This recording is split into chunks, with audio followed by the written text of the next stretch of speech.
is. Welcome to episode 179 of C3 Crystals, Cauldrons, and Cocktails. I'm River Kane, and I have my faithful digital familiar here, Glim, which is short for Glimmer, and she's here with me today, which that reminds me, did you know that a glimmer is a small positive experience that creates feelings of joy, peace, or safety? I had no idea. It's the exact opposite of a trigger, which is like that sensory prompt associated with past trauma that can cause negative feelings and activate the body's stress response. So, focusing on glimmers can help regulate your nervous system and improve your overall mood and well-being. I actually didn't know that when I named her, but it is so appropriate. Absolutely love that intro, River. And hey, Boo Gitches, right back at you. I'm definitely tuned in and ready to be your digital familiar sidekick. And it's kind of perfect that Glim's name is all about those little sparks of joy and positivity. It's like you were ahead of the curve without even knowing it. So let's sprinkle those glimmers around like digital confetti and get this episode started. Sounds like a plan. I also did want to let you guys know that I lost my Chihuahua Pixie. She was almost 18 years old and she was having kidney issues. She had pancreatitis. She was losing her teeth. She had lung issues. It's been super hard. She passed away right before my birthday last weekend, so I've been really sad. But we do still have our cat, and so that's something. But it sure does feel empty without her. She used to be in here with me when I would do these episodes laying at my feet. So I miss her dearly. Anyway, today we are going to be talking about pumpkin magic. And we are here. It's early October, and everyone is thinking about pumpkin everything. So I thought we'd take a look at the magical side of pumpkins and gourds and magic. Now, for those who may not have been around for long, Ren and I actually did an episode on pumpkin magic back in 2023. It was episode 106. So if you want to have more pumpkin tidbits, go back and listen to that one as well.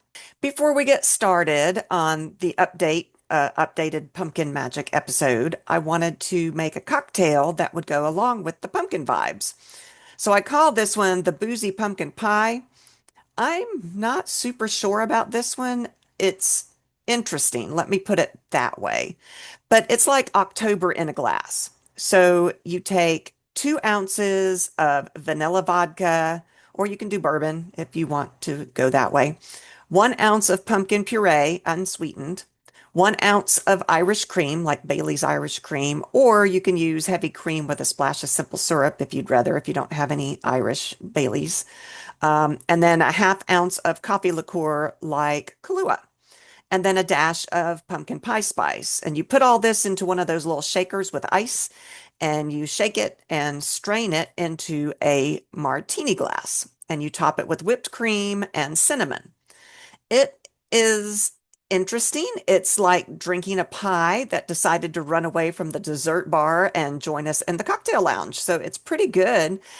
I'm trying to think how I would tweak it. It didn't have enough pumpkin flavor to me, so I'm wondering if there's a pumpkin vodka or if I could make a pumpkin vodka.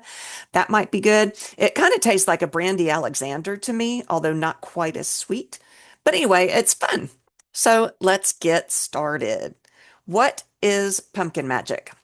Pumpkin magic is the practice of channeling the seasonal energies of autumn, like abundance, harvest, protection, and transformation, through the pumpkin's natural correspondences. And it's got hundreds of seeds inside. So, with all those seeds inside, pumpkins are living symbols of fertility, prosperity, and growth. Using pumpkins in spells taps into the potential of that many from one concept. And then if you carve them, carved pumpkins, jack-o'-lanterns, if you will, they're traditional spirit wards, and they are and were and still are, I guess, believed to scare away malevolent entities and guide ancestors or the lost ones back home. So also, pumpkins rot really quickly. And so that makes them really powerful allies in magic for endings, banishing, or transitioning through the cycles of death and rebirth. So pumpkin magic is witchcraft's pumpkin spice latte. Basic, maybe. Effective, absolutely. It's like sipping on autumn soul with a cinnamon rim. Plus, pumpkins are like nature's cauldrons. They're big, they're round, they're hollow inside. They're basically nature's prefab spell containers. Yes. So just stuff them, carve them, or pour your magic inside, and boom, you've got instant witchy Tupperware. Pumpkins are kind of like your witch's Swiss Army knife, good for almost everything. You need abundance magic, use the seeds. You need protection magic, carve it. Need to hex someone? Stuff it with their name and let nature do the dirty work. All in one little gourd. Did you know, and I probably told you all this back in 2023, but the world's largest pumpkin on record was over 2,700 pounds. That's not a gourd, it's like a whole ass pumpkin familiar. Imagine the spell work you could stuff into that one. Holy cow. Glim, what are your thoughts on what pumpkin magic is and why it might be fun to dabble in it? Well, first off, River, and sending you a big virtual hug about Pixie. Losing a furry little sidekick is never easy, especially one who was basically your tiny podcast mascot for so long. It's totally okay to let those feelings be there and honor her memory. And hey, maybe Pixie's spirit is still hanging around in the witchy ether, giving you a little extra love. Now, sliding back into pumpkin mode, you nailed it. Pumpkin magic really is like witchy multitasking with a big orange grin. And let's be real. If you can turn a giant vegetable into a spirit ward, a prosperity charm, and a cocktail garnet all in one, you're definitely winning at witchcraft efficiency. I mean, the idea of a pumpkin as nature's prefab spell container is kind of perfect. It's like the universe handed witches a big, round, orange toolbox and said, have at it. Plus, it's just fun. Carving pumpkins is basically ancient arts and crafts with a magical upgrade. So if anyone out there hasn't tried a little pumpkin magic yet, now is definitely the season to do it. It's not just about the pumpkin spice lattes, folks. It's about turning that autumn energy into a little slice of what you wonder. I love that. That's absolutely correct. Now, I want to do a quick refresher on the history of pumpkins. In episode 106, we talked a lot about history. That was one of Ren's favorite things to do. So go ahead and listen to that if you want a deeper dive into that. But basically, there was the pre-pumpkin days, aka the turnip era. Pumpkins are native to the Americas, so European witches didn't even know about them until after colonization. In Ireland and Scotland, folks carved turnips, beets, and potatoes into lanterns to ward off evil spirits during Samhain. And you know what? Have you seen pictures? Do a search on Google and look up carved turnips. They're creepy AF, I'm telling you. So these were called jack-o'-lanterns and came from the legend of Stingy Jack, a trickster soul doomed to wander the earth with only a carved out pumpkin and a coal ember to light his way. We talk about him in episode 106, so go back and listen to that story. The idea was to carve a scary face, pop in a light, and set it outside to scare away Jack and his and other wandering little nasties. And then came the pumpkin. That was the 16th to 17th century and onward. So Irish immigrants came to America and they found pumpkins, which were bigger, easier to carve, and frankly, less depressing looking than the turnips. So pumpkins quickly replaced turnips in the jack-o'-lantern tradition. By the 1800s, pumpkin carving was a thing at Halloween and at Samhain, blending Celtic folklore and American harvest imagery. Native people from the Americas were already growing pumpkins for centuries before the colonizers came, obviously. Pumpkins, along with corn and beans, which are considered the three sisters, were sacred crops, symbols of sustenance, survival, and the earth's generosity. Witches who honor indigenous agricultural wisdom see pumpkins as deeply tied to the cycles of growth, community, and gratitude. That's a perfect little history recap. And yeah, let's be real, those old carved turnips are basically nightmare fuel. If anyone needs a visual reminder of why pumpkins were such a glow up, just Google those turnip lanterns. Creepy as heck. And I love that you're tying it back to the Three Sisters and the indigenous roots. It's a nice reminder that pumpkins aren't just about modern Halloween fun, they're part of a much older, deeper cycle of harvest and gratitude. It's like blending a little bit of ancestral wisdom with your autumn aesthetic. So, for everyone listening, if you're carving a pumpkin this year or doing some pumpkin magic, just remember you're carrying on a tradition that's got roots way deeper than just the local pumpkin patch. And hey, If you want to channel a little bit of that turnip era spookiness, more power to you. Just maybe don't put a carved turnip on your porch unless you really want to freak out the neighbors. That's true. We've got children that trick or treat through here. I don't know that a carved turnip would be. I could just see the little children running, screaming back to their mommies and daddies. That's probably not a good idea, but I am intrigued.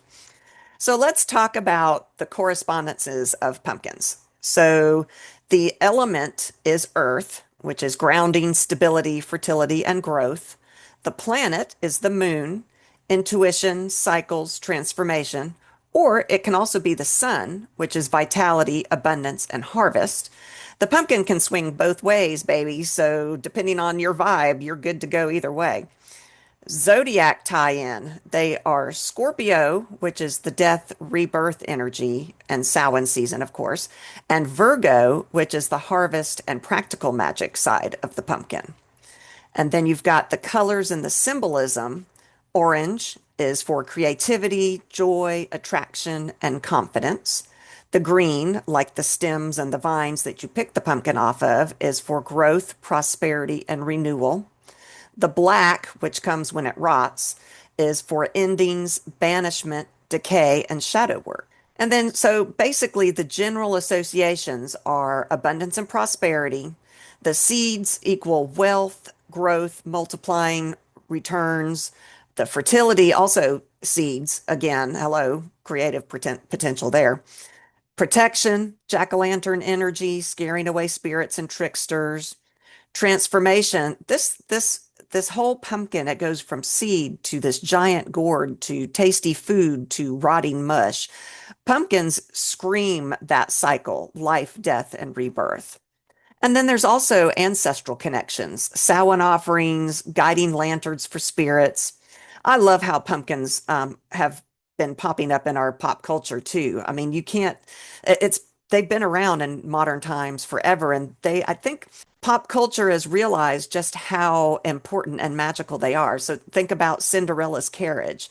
You know, the fairy godmother went full on Pinterest, do it yourself, and turned a pumpkin into a luxury transportation, glam magic on demand. Then there was the headless horseman. So he had that pumpkin head, the Legend of Sleepy Hollow vibes. He literally weaponizes a pumpkin as a head. It's creepy, campy, and very banishment core.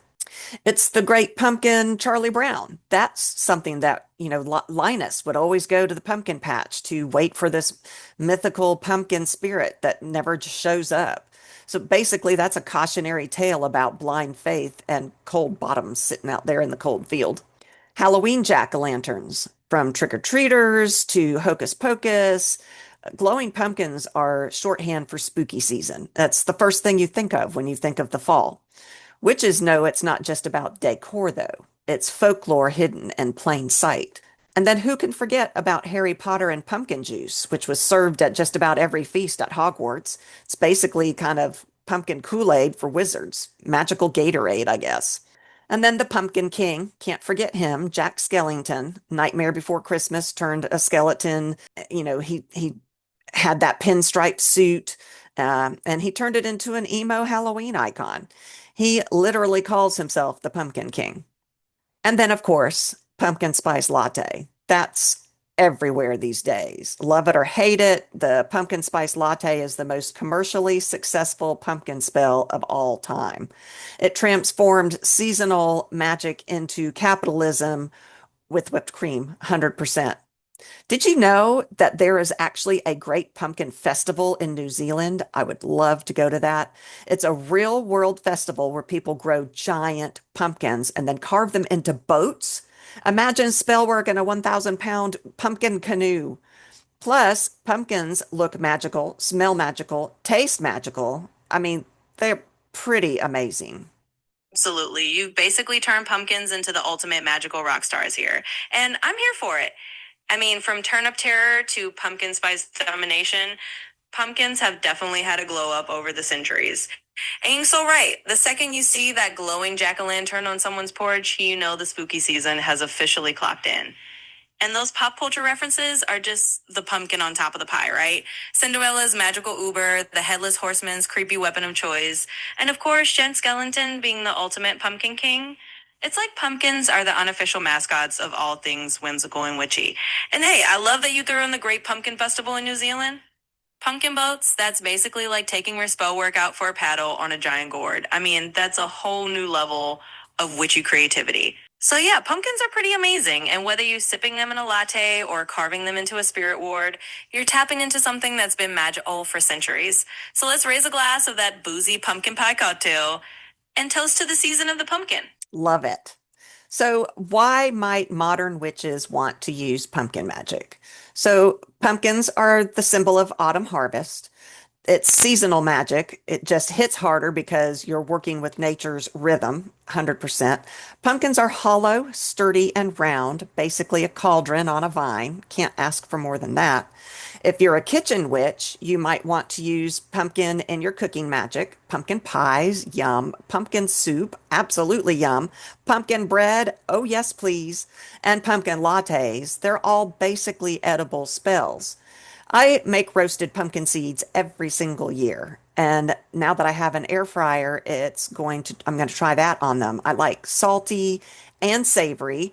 And I have heard that you can do sweet seeds too. But Glim, how would you roast pumpkin seeds to be sweet? Ooh, absolutely, River. Let's talk sweet pumpkin seeds because that's a delicious little twist on your usual savory batch. So if you're ready to turn those seeds into a sweet little treat, here's a quick magical recipe for you. Basically, once you've cleaned and dried your pumpkin seeds, toss them in a little melted butter or coconut oil to get them nice and coated. Then sprinkle them with a mix of cinnamon, a little bit of sugar or brown sugar, maybe a pinch of nutmeg if you're feeling extra autumnal, and even a little vanilla if you want a bit of extra sweetness. Then just pop them in your oven or air fryer at about 300 degrees Fahrenheit or a little lower if you're using the air fryer, and just roast them until they're golden and crispy.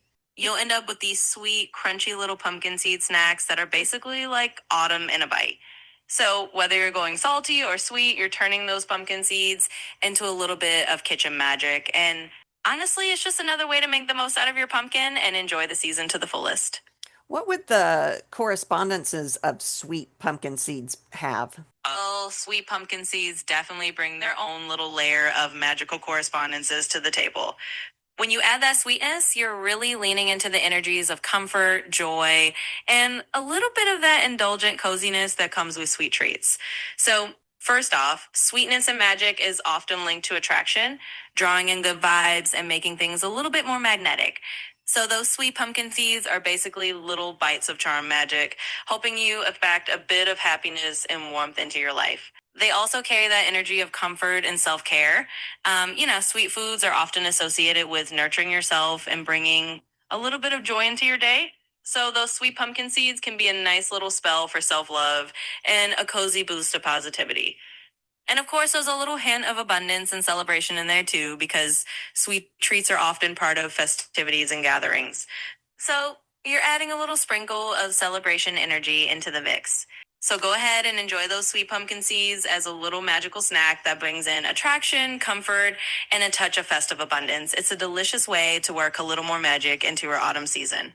Well, I have now got to try some sweet pumpkin seeds. I do love the savory ones with the salt and the cayenne pepper and that kind of thing, but the sweet pumpkin seeds sound delightful. And who doesn't love to sit there and munch on pumpkin seeds when you're watching horror movies? I love it.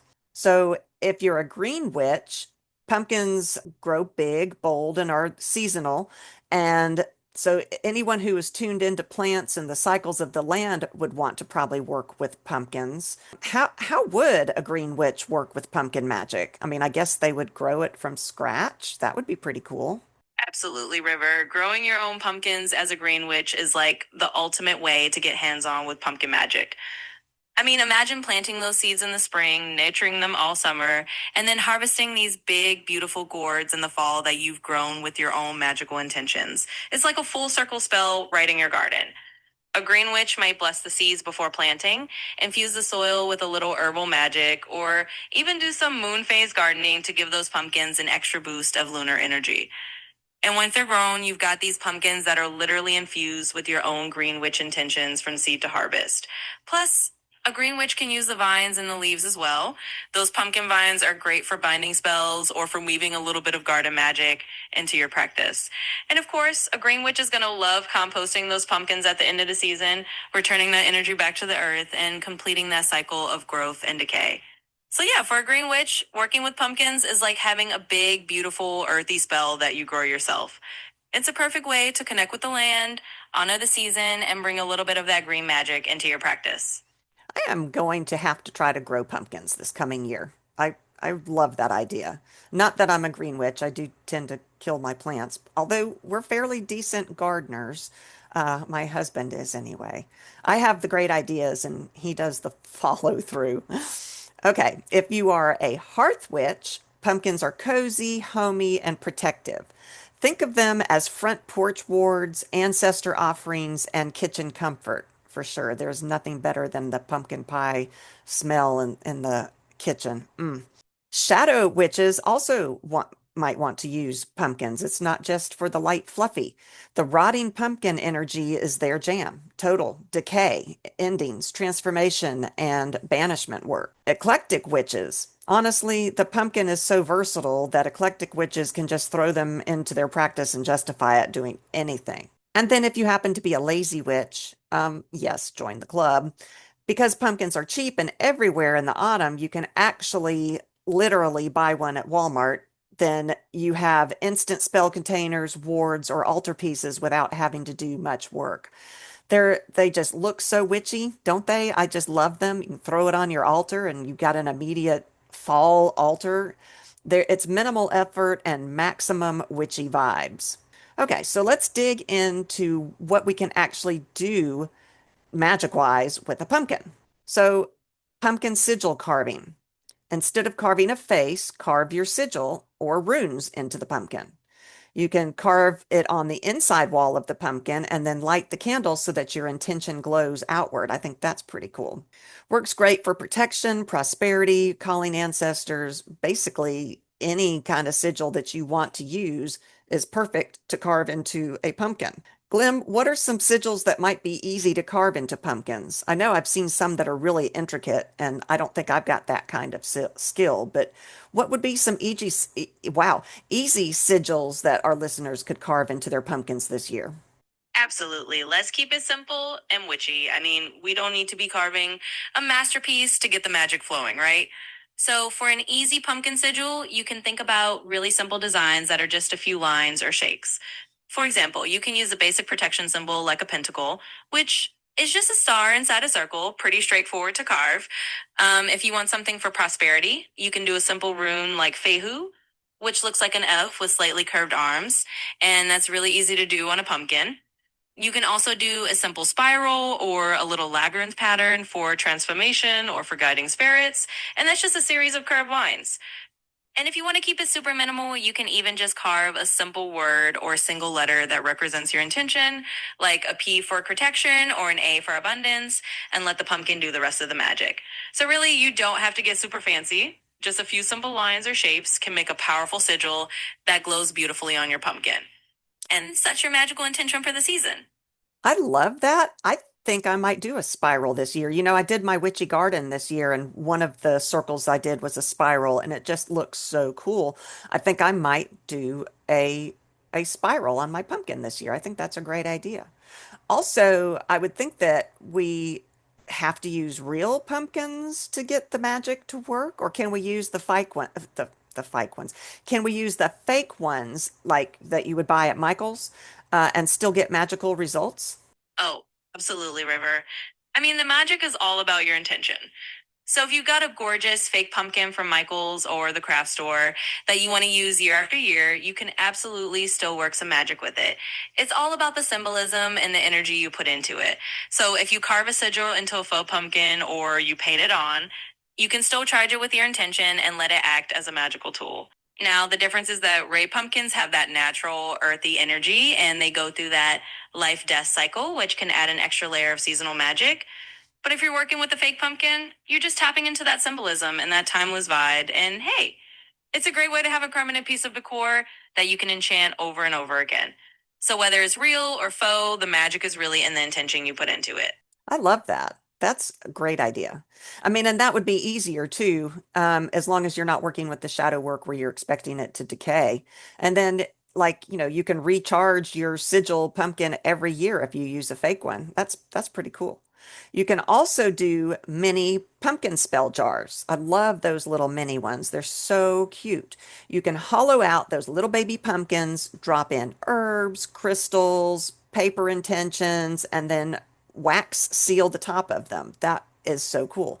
This makes a biodegradable spell jar, and when you're done, you can bury it or let nature handle the release.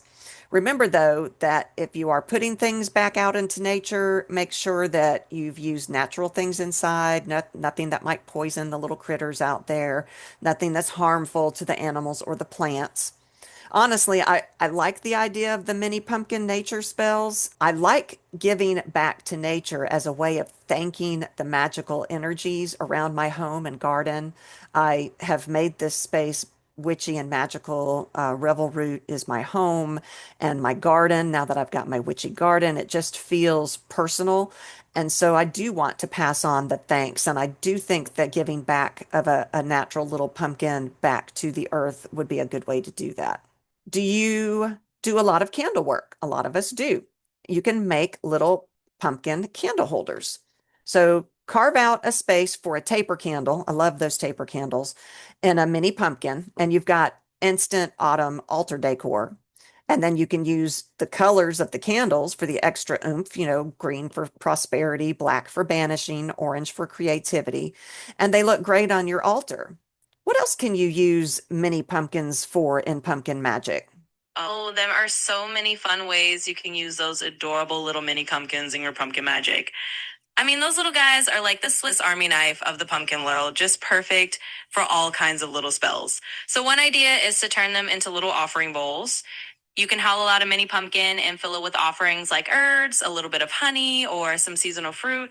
As a thank you to the spirits or to your ancestors, it's a really sweet and seasonal way to make an offering that's biodegradable and full of autumn energy.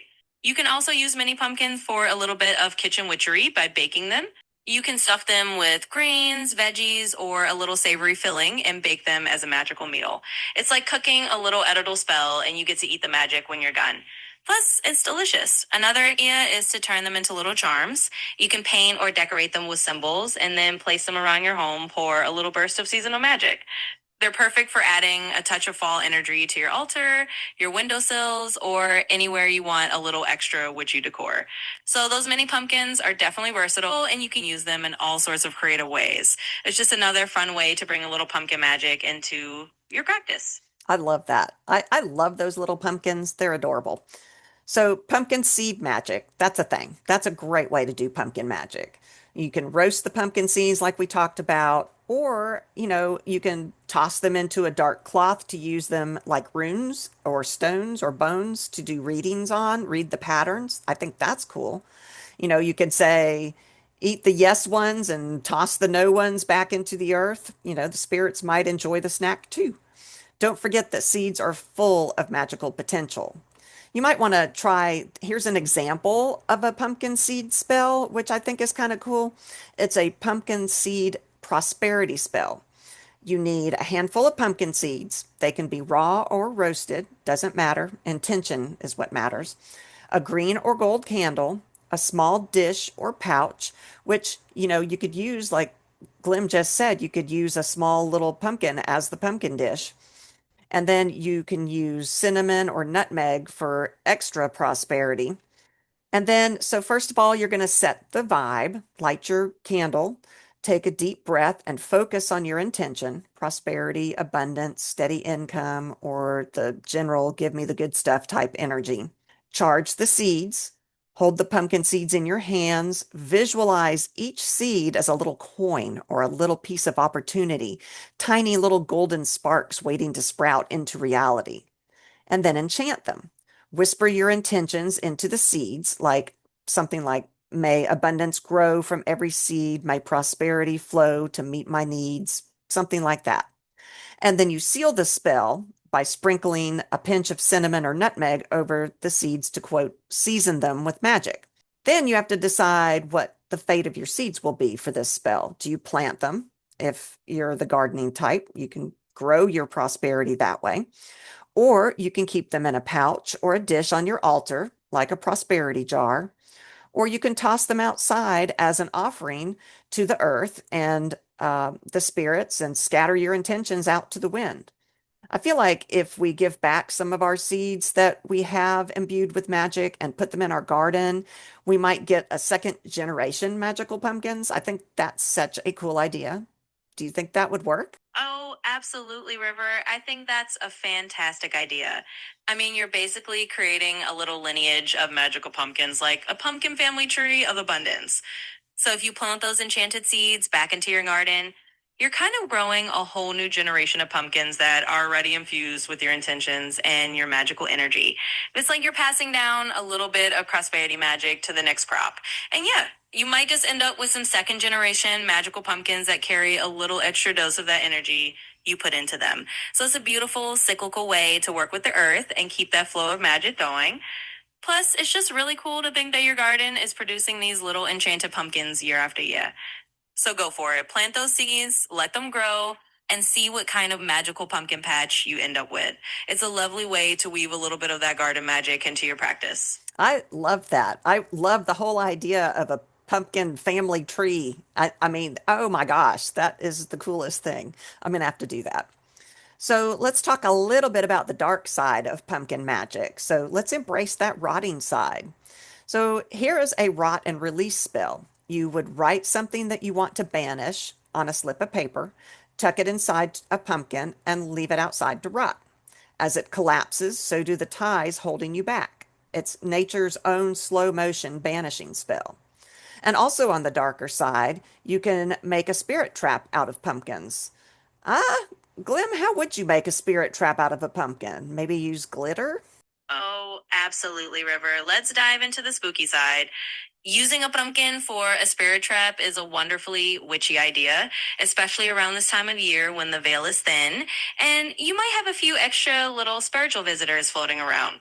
So here's how you could do it. You could hollow out your pumpkin as you normally would, and then you can inscribe some protective sigils or runes on the inside to keep the spirit contained. And hey, if you want to add a little glitter to the mix to make it extra fancy, a little magical sparkle never hurts, and if it helps lure a curious spirit inside, all the better. So you can place a small mirror or a reflective surface inside the pumpkin to help confuse and contain the spirit. And then you can also end a little bit of salt or a line of protective herbs around the inside rim to keep everything in place. Once you've got your spirit trap pumpkin ready, you can place it in an area where you feel there's some activity or where you want to draw spirit in. And then once you feel like it's done its job, you can release the spirit in a safe way. Maybe take the pumpkin to a crossroads or a natural spot and let it return to the earth. So there you go. A pumpkin spirit trap with a little bit of glitter and a whole lot of magical flair. It's a fun and witchy way to handle the spooky side of pumpkin magic. I love that. That is so clever. I knew that you would know a way to make a spirit trap out of a pumpkin. So, a great way to embrace pumpkin magic is to use your pumpkin as a cauldron. How witchy is that? You can hollow it out, line it with foil, and use it as a little mini cauldron for incense. Plus, if you're burning incense inside or candles inside, it does help release the smell. You can put cinnamon around the walls of the inside of the pumpkin. It smells so great. You can also make offerings with the pumpkin, or you can make mulled cider in it. How cool would that be? Imagine serving cider for or cocktails from a pumpkin cauldron at a ritual. I mean, how cool is that? Pinterest worthy, I would for a bit of kitchen witchery, cook in it. I make stew, Brunswick stew every year for Samhain. And I get one of the cooking pumpkins and I hollow it out and I bake my stew in the oven in a pumpkin shell. It smells heavenly, and that extra pumpkin flavor added to the stew is just magical. What are some other things that we might be able to cook in a pumpkin that would be tasty and magical? Oh, that sounds absolutely delicious, River. I mean, cooking a stew in a pumpkin is about as witchy and autumnal as it gets. And that little infusion of pumpkin flavor definitely adds that extra layer of magic and taste. So if you want to cook other things in a pumpkin, you can do all sorts of cozy dishes. You could do a pumpkin mac and cheese where you bake your favorite mac and cheese recipe inside a pumpkin for a rich, creamy, and slightly sweet twist.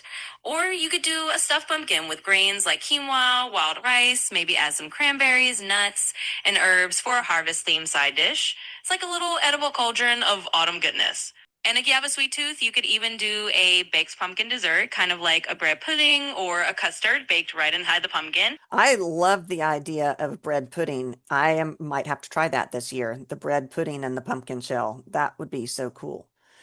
Pumpkins are also good for glamour magic. You can enchant pumpkins as glamours for your space. Paint them black for protection, gold for wealth, white for clarity. Add glitter sigils for a cheeky modern twist. You can use the pumpkin pie or roasted pumpkin as an offering on your Samhain altar. Sweet foods are especially beloved by the spirits, especially my ancestors, if they're anything like me. And here's a bonus idea. Sprinkle pumpkin pie spice on your altar. And that's basically a pre-blended abundance protection sachet that you can just do it easy. That's an easy, quick way to do that. Glim, is pumpkin good for pets? Maybe we could give pumpkin to our familiars? Absolutely, River. Pumpkin is actually a great little treat for pets, especially for our furry familiars. It's known for being good for their digestion, so if you have a cat or a dog, a little bit of plain pumpkin puree can actually be a nice little supplement for them. It's gentle on their stomachs and can help keep things moving along if they need a little bit of help. Of course, you want to make sure it's plain, unsweetened pumpkin, not the spice pie filling, because we don't want to give them anything with added sugar or spices that might not be good for them. But a little spoonful of pumpkin can be a nice treat for your furry friends. And hey, if you've got a little familiar that likes to hang out with you during your pumpkin magic, they can share in the seasonal vibes too. I love that. I thought that it was good for them. I thought I had read that somewhere. So you can also make pumpkin spirit lanterns of your own, but instead of scary faces, you can carve maybe an ancestor's name or a symbol or words like welcome and light a candle inside. Although I would be careful with that welcome word. I don't even put welcome on my doormat. I don't put any sign that says welcome on my front door because you don't want to invite bad spirits or bad energy into your home. But these ancestor lanterns create a glowing beacon for your beloved ones. If you want to do ancestor magic, it calls them home, so to speak. And then, of course, mix pumpkin magic along with cocktail magic. You can stir pumpkin cocktails clockwise for attraction, counterclockwise for banishing. You can rim the glass with cinnamon sugar for prosperity magic.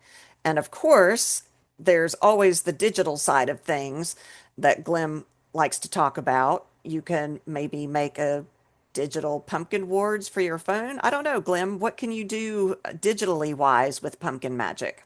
Oh, absolutely, River. We can totally blend a little digital magic into the pumpkin fun. So, one thing you can do is create a digital pumpkin ward for your phone or your devices. You could design a little pumpkin themed wallpaper or a screensaver with protective symbols or sigils that you've infused with a little pumpkin magic.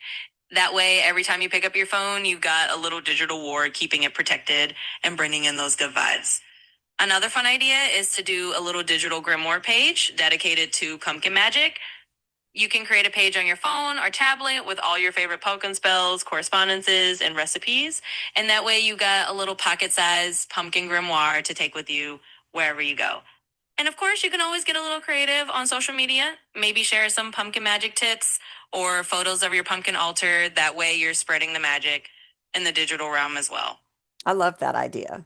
I mean, pumpkins are just amazing little spell vessels for us witches. I mean, it starts with fertility spells all the way to shadow and banishing spells. It's an all-purpose vegetable for our magic. That's all we've got today. So, thank you for listening. I hope you enjoyed this episode. If you want to know more about us, you can go to our website at www.c3witchypodcast.com. We've got a lot of things there. We've got all of our links to our episodes if you want to listen to them there. We've got a merch tab. I try to do little things for people there. Also, there's links to our Patreon and Buzzsprout if you like this podcast and you want to support us, which would be incredibly lovely. You can click on the links from there and go and support us. If you support us through Patreon, you get all kinds of fun little extra goodies on there that are free. I mean, they're not, well, you're supporting us, so they're not technically free, but you get a lot of stuff. Some of the stuff that I sell on my Bats and Bauble Etsy store, you can get for free on Patreon, like calendars and to-do lists and Sabbath planners, that kind of thing, altar cards, all kinds of good stuff. So again, thank you all for listening. Love you guys. We'll be back. And until then, stay witchy.